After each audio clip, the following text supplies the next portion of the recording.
ಸಚಿವೆ ಲಕ್ಷ್ಮೀ ಹೆಬ್ಬಾಳ್ಕರ್ ಹೆಸರಲ್ಲಿ 16 ಜನರಿಗೆ ವಂಚನೆ ಮಾಡಿರುವ ಸಂಬಂಧ ಬೆಳಗಾವಿಯಲ್ಲಿ ಸಾಮಾಜಿಕ ಹೋರಾಟಗಾರ ಜಯಂತ್ ತಿನ್ನೇಕರ್ ಸುದ್ದಿಗೋಷ್ಠಿ ನಡೆಸಿ ಮಾಹಿತಿ ಕೊಟ್ಟಿದ್ದಾರೆ. ಮಹಿಳಾ ಮತ್ತು ಮಕ್ಕಳ ಕಲ್ಯಾಣ ಇಲಾಖೆಯಲ್ಲಿ ಕೆಲಸ ಕೊಡಿಸ್ತೀನಿ ಅಂತ ವಂಚನೆ ಎಸಗಲಾಗಿದೆ. ಸಚಿವೆ ಲಕ್ಷ್ಮೀ ಹೆಬ್ಬಾಳ್ಕರ್ ಬೆಂಬಲಿಗ ಮಂಜುನಾಥ್ನಿಂದ ದೋಖಾ ಆರೋಪ ಕೇಳಿಬಂದಿದೆ. ರಾಜ್ಯಪಾಲರ ಆದೇಶ ಅನುಸಾರ ಅಂತ ಹೇಳಿ ನಕಲಿ ಆದೇಶ ಪತ್ರವನ್ನ ನೀಡಿ ಮೋಸ ಮಾಡಿದ ಆರೋಪ ಕೇಳಿಬಂದಿದೆ. ರಾಜ್ಯಪಾಲರು ಸಹಿ, ಸಚಿವೆ ಲಕ್ಷ್ಮೀ ಹೆಬ್ಬಾಳ್ಕರ್ ನಕಲಿ ಸಹಿ ಮಾಡಿ ಆದೇಶ ಪ್ರತಿ ವಿತರಣೆ ಮಾಡಲಾಗಿದೆಯಂತೆ. ಮಹಿಳಾ ಮತ್ತು ಮಕ್ಕಳ ಕಲ್ಯಾಣ ಇಲಾಖೆಯಲ್ಲಿ ಕಂಪ್ಯೂಟರ್ ಆಪರೇಟರ್ ಹುದ್ದೆ ಕೊಡಿಸುವುದಾಗಿ ಮೋಸ ಮಾಡಲಾಗಿದ್ದು, ನಕಲಿ ಆದೇಶ ಪ್ರತಿಯನ್ನು ಕೊಟ್ಟಿರುವ ಮಂಜುನಾಥ್ ಮಲಸರ್ಜಿ ವಿರುದ್ಧ ಆರೋಪ ಕೇಳಿಬಂದಿದೆ. ಬೈಲಹೊಂಗಲ, ಖಾನಾಪುರ, ಬೆಳಗಾವಿ ಸೇರಿ ಒಟ್ಟು 16 ಜನರಿಗೆ ದೋಖಾ ಮಾಡಲಾಗಿದೆ. ಫೋನ್ ಪೇ ಬ್ಯಾಂಕ್ ಅಕೌಂಟ್ ಮೂಲಕ 34 ಲಕ್ಷಕ್ಕೂ ಅಧಿಕ ಹಣ ಪಡೆದು ವಂಚನೆ ಮಾಡಲಾಗಿದೆ. ಸಚಿವೆ ಲಕ್ಷ್ಮೀ ಹೆಬ್ಬಾಳ್ಕರ್ ಬೆಂಬಲಿಗ ಮಂಜುನಾಥನ ಹೆಬ್ಬಾಳ್ಕರ್ ಆಪ್ತ ಸಹಾಯಕನ ವಂಚನೆ ಆರೋಪ ಬೆಳಕಿಗೆ ಬಂದಿದೆ. ವಂಚನೆ ಪ್ರಕರಣದಲ್ಲಿ ಸಚಿವೆ ಲಕ್ಷ್ಮೀ ಹೆಬ್ಬಾಳ್ಕರ್ ಖಾಸಗಿ ಪಿಎ ಸಂಗನಗೌಡ ಹೆಸರು ತುಳುಕು ಹಾಕಿಕೊಂಡಿದೆ. ಪೊಲೀಸರು ನಾವು ಕೊಟ್ಟ ದೂರು ಸ್ವೀಕರಿಸಿಕೊಳ್ಳದ ಹಿನ್ನೆಲೆ ಕೋರ್ಟ್ನಲ್ಲಿ ಕೇಸ್ ಹಾಕಿದ್ದೀವಿ. ಖಾನಾಪುರ ತಾಲೂಕಿನ ಗಂದಿಗವಾಡದ ಕಾವ್ಯ ಎಳ್ಳೂರ ಎಂಬ ಯುವತಿಯಿಂದ ದೂರು ಕೊಡಲಾಗಿದೆ. 15ಕ್ಕೂ ಹೆಚ್ಚು ಸಲ ಕಿತ್ತೂರು ಪೊಲೀಸ್ ಠಾಣೆಗೆ ಹೋಗಿ ದೂರು ಕೊಟ್ಟರೂ ಕೂಡ ಪ್ರಯೋಜನವಾಗಿಲ್ಲ. ಕಿತ್ತೂರು ಪೊಲೀಸ್ ಠಾಣಾ ವ್ಯಾಪ್ತಿಯಲ್ಲಿ ಘಟನೆ ನಡೆದಿಲ್ಲವಾದರೂ ಕಿರುಕುಳ ಆರೋಪ ಕೇಳಿಬಂದಿದೆ. ತಮ್ಮ ವ್ಯಾಪ್ತಿ ಬರದೇ ಇದ್ರೂ ಕಿತ್ತೂರು ಪೊಲೀಸರಿಂದ ನಿರಂತರ ಕಿರಿಕಿರಿ ಉಂಟಾಗ್ತಾ ಇದೆ. ಲಿಖಿತ ಹೇಳಿಕೆ ಕೊಟ್ಟರೂ ಕೂಡ ಯಾವುದೇ ನಮ್ಮ ದೂರು ಸ್ವೀಕರಿಸಿಲ್ಲ. ಕರ್ನಾಟಕ ಸರ್ಕಾರದ ಲೋಗೋ, ರಾಜ್ಯಪಾಲ ನಕಲಿ ಸಹಿ ಇದೆ. ಆದರೂ ಪೊಲೀಸರು ಸುಮೋಟೋ ಕೇಸ್ ದಾಖಲಿಸಿಕೊಂಡಿಲ್ಲ ಅಂತ ಆರೋಪ ಕೇಳಿಬಂದಿದೆ. ಈ ಬಗ್ಗೆ ರಾಜ್ಯಪಾಲರು, ಸಿಎಂ, ಗೃಹ ಸಚಿವರಿಗೂ ಪತ್ರದ ಮೂಲಕ ದೂರು ಕೊಟ್ಟಿದ್ದೇವೆ ಎಂದು ಬೆಳಗಾವಿಯಲ್ಲಿ ಜಯಂತ್ ತಿನ್ನೇಕರ್ ಸುದ್ದಿಗೋಷ್ಠಿಯಲ್ಲಿ ಹೇಳಿಕೆ ಕೊಟ್ಟಿದ್ದಾರೆ. ಯಾಕಂದ್ರೆ ಈ ಬೆಳಕಿಗೆ ಬಂದಿದ ಮೇಲೇನ ನಮ್ಮ ಖಾನಾಪುರ ತಾಲೂಕಿನಲ್ಲಿ ಸಂಪರ್ಕ ಮಾಡಿ, ಯಾಕಂದ್ರೆ ಅದು ಮಂಜುನಾಥ್ ಏನಿದ್ದಾನ ಮತ್ತು ಸಂಗನಗೌಡ ಏನಿದ್ದಾರ, ಅಲೋ ಮಂಜುನಾಥ್ ಮತ್ತು ಸಂಗನಗೌಡ ಇವರು ಬೇರೆ ಇಲಾಖೆಗಳಲ್ಲಿ 10-15 ಲಕ್ಷ ರೂಪಾಯಿ ನೀವು ಕೊಟ್ಟರೆ ನಾವು ನೌಕರಿ ಕೊಡ್ತೇವಂತ ಬೇರೆ ಇಲಾಖೆಗಳಲ್ಲಿ ನಾವು ನೌಕರಿ ಕೊಡ್ತೇವಂತ ಕೆಲವೊಂದು ಮಂದಿಗೆ ಸಂಪರ್ಕ ಮಾಡ್ತಾ ಇದ್ದಾರೆ. ಆ ಬಗ್ಗೆ ನಾವು ಎಲ್ಲ ಈಗ ಡಾಕ್ಯುಮೆಂಟ್ ಕಲೆಕ್ಟ್ ಮಾಡ್ತಾ ಇದ್ದೇವೆ. ಯಾಕಂದ್ರೆ ಇದು ಇಲ್ಲೇ ಮುಗ್ದಿದ್ದು ಇಲ್ಲ. ಅದಕ್ಕಾಗಿ ಮಹಿಳಾ ಬಾಲ ಕಲ್ಯಾಣ ಇಲಾಖೆಯಿಂದ ಹೆಸರು ಇದು ಮಾಡಿ ಇವರು ಏನು ಮಾಡ್ತಾ ಇದ್ದಾರೆ, ಅದಕ್ಕಾಗಿ ಮಹಿಳಾ ಬಾಲ ಕಲ್ಯಾಣ ಇಲಾಖೆ ಸಚಿವರು ಇವರು ಏನು ಮಾಡ್ತಾ ಇದ್ದಾರೆ, ಇವ್ರ ಮೇಲೆ ಒಂದು ಕಠಿಣ ಕ್ರಮ ಮಾಡಿ ಇವ್ರದ್ದು ಎಲ್ಲ ದಂಧೆಗಳನ್ನು ಬಂದ್ ಮಾಡಲಿಕ್ಕೆ ಒಂದು ಸ್ವತಃ ಲಕ್ಷ್ಯ ಹಾಕಿ ಇದು ಮಾಡಬೇಕು.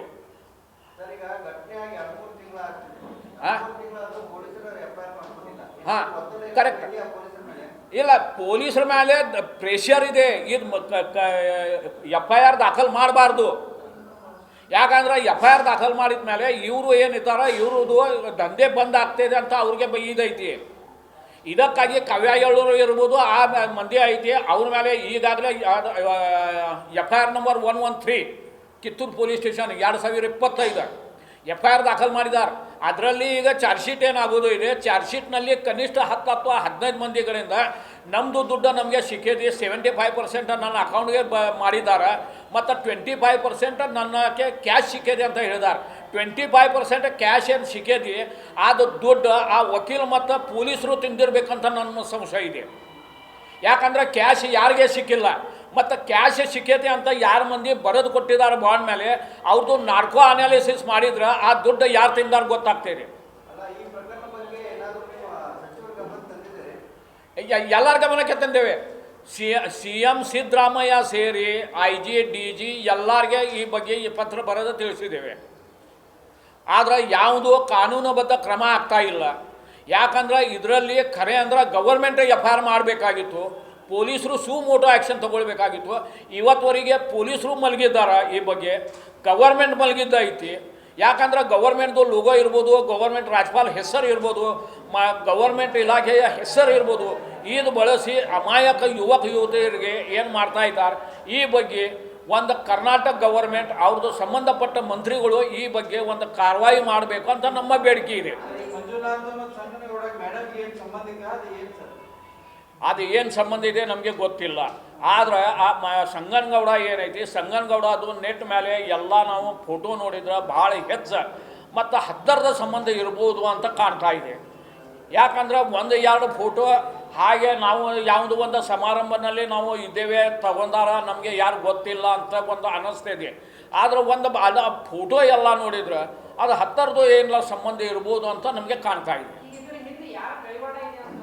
ಹಾಂ, ಇದು ಯಾರ್ದು ಕೈವಾಡಿದೆ ಅದು ಪೊಲೀಸರು ವರಿಷ್ಠ ಅಧಿಕಾರಿಗೆ ಗೊತ್ತು. ಯಾಕಂದ್ರೆ ಪೊಲೀಸರು ವರಿಷ್ಠ ಅಧಿಕಾರಿನಿಂದ ಹಿಡಿದ ಎಲ್ಲ ಈ ಕೇಸ್ ರಿಜಿಸ್ಟರ್ ಆಗಬಾರ್ದು ಅಂತ ಈ ಎಲ್ಲ ಬೆಳಕಿಗೆ ಬಂದರೆ ಸಹಿತ ಕನಿಷ್ಠ 3 ತಿಂಗಳ ಪ್ರಯತ್ನ ಮಾಡ್ತಾ ಇದ್ದಾರೆ. ಈಗ ಕೋರ್ಟ್ನಲ್ಲಿ ನಾವು ಕೇಸ್ ಹಾಕಿದ್ದೇವೆ ಆಲ್ರೆಡಿ. ಇದು ಕಾವ್ಯ ಹೇಳು ಖಾನಾಪುರ ಕೋರ್ಟ್ಗೆ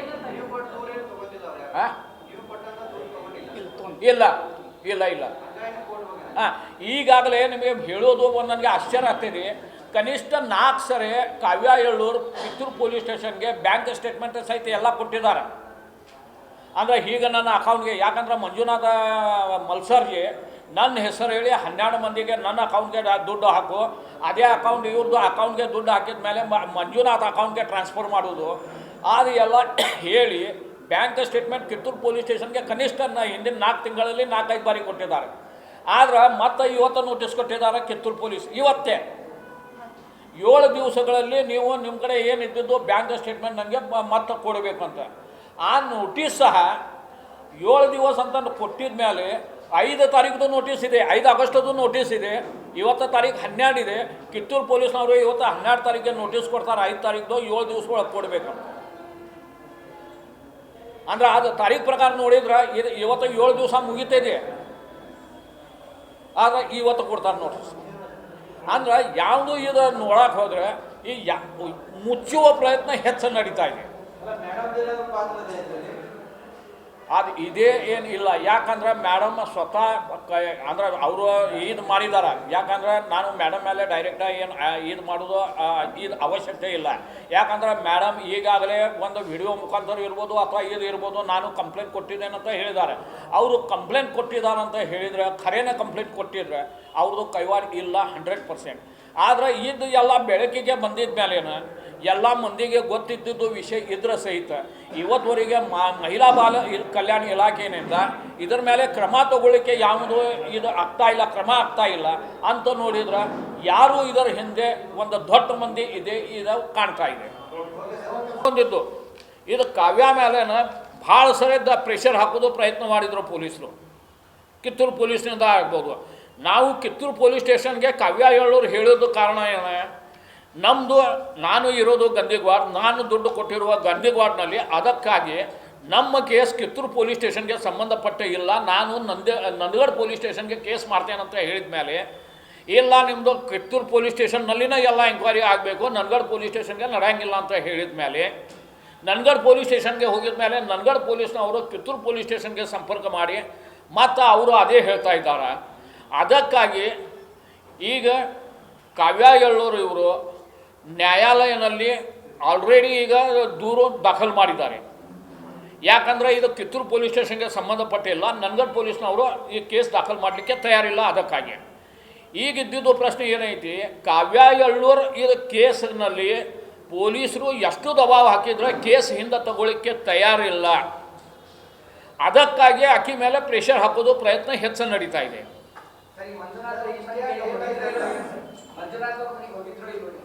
ಹೋಗಿದ್ದೇನಂತ ಹೇಳ್ದೇನಲ್ಲ, ಅದು 34 ಹೇಳ್ದೇನಲ್ಲ, ಈಗಾಗಲೇ ಹೇಳಿದ್ದೇನಲ್ಲ 30 ಲಕ್ಷ ಏನ